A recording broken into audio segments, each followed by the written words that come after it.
बायसरन आतंकी हमले के बाद इंडस वाटर ट्रीटी को निरस्त किए जाने के करीबन 1 साल बाद अब भारत सरकार उन नदियों के पानी का पूरा इस्तेमाल करेगा जिन नदियों पर इंडस वाटर ट्रीटी के तहत पाकिस्तान का कब्जा था। दरअसल मैं इस समय चिनाब दरिया पर मौजूद हूँ। ये आप मेरे पीछे देखिए, ये जलस्तर जो है वो लगातार बढ़ता हुआ नजर आ रहा है। इसका कारण ये है कि भारत सरकार की तरफ से पहली बार चिनाब दरिया पर बनाए गए हाइडल पावर प्रोजेक्ट, चाहे वो सलाल डैम हो चाहे वो बगलियार डैम हो, उनके अंदर फ्लशिंग का काम शुरू कर दिया गया है। जी हाँ, फ्लशिंग मतलब जो डैम के या रिजर्वायर जो बनाए जाते हैं उनके सबसे नीचे जो गेट होते हैं उनको पाकिस्तान ने जबरन हमेशा के लिए बंद करवा दिए गए थे ताकि वहां से डीसिल्टिंग और जो गाद निकालने का काम है उसे पूरा ना किया जा सके और लेवल जो है वाटर का वो यहाँ पर ना बढ़े। क्योंकि लगातार अगर आप देखेंगे तो इंडस वाटर ट्रीटी के तहत भारत की करीबन 3 नदियां जिसमें इंडस, चेनाब और झेलम नदियां हैं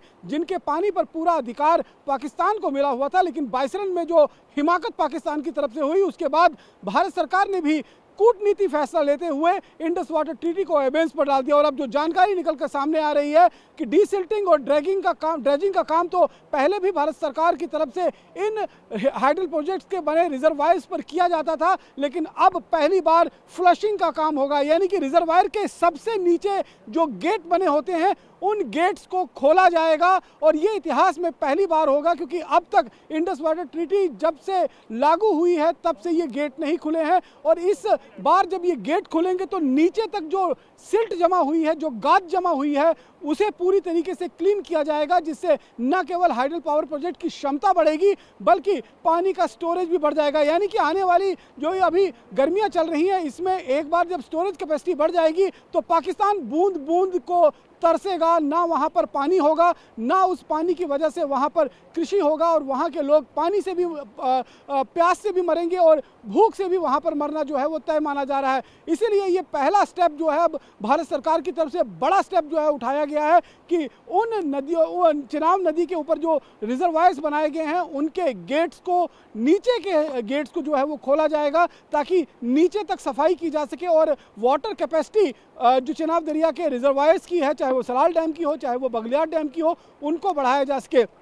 ठीक सामने मैं एक बार आपको फिर दिखाऊंगा कि ये देखिए पीछे अभी मैं जहां पर मौजूद हूं, क्योंकि गेट्स खोलने की प्रक्रिया जो है वो शुरू हो चुकी है और इसीलिए जलस्तर लगातार यहां पर फिलहाल बढ़ता हुआ नजर आ रहा है। ये जो पूरा इलाका पानी में डूबा हुआ दिखाई दे रहे हैं, एक वक्त ऐसा था कि यहाँ पर दूर दूर तक ये जो सामने पिलर आपको दिखाई दे रहे हैं यहाँ तक पानी जो है वो सूखा हुआ करता था और जहाँ पर मैं खड़ा हूँ यहाँ पर पूरी तरीके से पानी नहीं हुआ करता था। लेकिन अब जो ये फैसला बड़ा भारत सरकार की तरफ से लिया गया है उसके बाद पाकिस्तान भी जो है वो पछताएगा कि आखिरकार उसने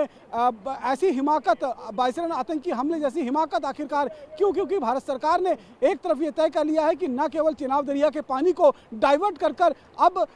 राजस्थान तक पहुंचाया जाएगा, क्योंकि चंद्रा नदी जो लाहौल स्पीति से होकर निकलती है उस नदी के पानी को रोककर एक टनल बनाई जाएगी और वो टनल जो है वो सीधे तौर पर व्यास नदी में उसका पानी डाला जाएगा जो पंजाब, हरियाणा और फिर होते हुए राजस्थान की तरफ आगे निकल जाएगा। लेकिन वहीं दूसरी तरफ जो जम्मू कश्मीर के अंदर हाइडल प्रोजेक्ट चल रहे हैं, इन नदियों के अंदर भी जो गाद जमा हुई थी जिसकी वजह से वाटर लेवल लगातार कम होता जा रहा था, क्योंकि गाद जमा हो गई थी और वाटर एक तरफ से बहाव की तरफ आगे निकल जाता था, स्टोरेज कैपेसिटी बहुत कम हो गई थी और अब ये स्टोरेज कैपेसिटी जो है वो पूरी तरीके से भारत उसका इस्तेमाल करेगा और इसीलिए पहली बार फ्लशिंग का काम सलाल डैम और बगलियार डैम में शुरू कर दिया गया है, जिसकी वजह से आने वाले दिनों में पाकिस्तान बूंद बूंद के लिए मोहताज होता हुआ नजर आएगा। कैमरा पर्सन अनूप के साथ रमन सैनी, TV9 भारतवर्ष, जम्मू।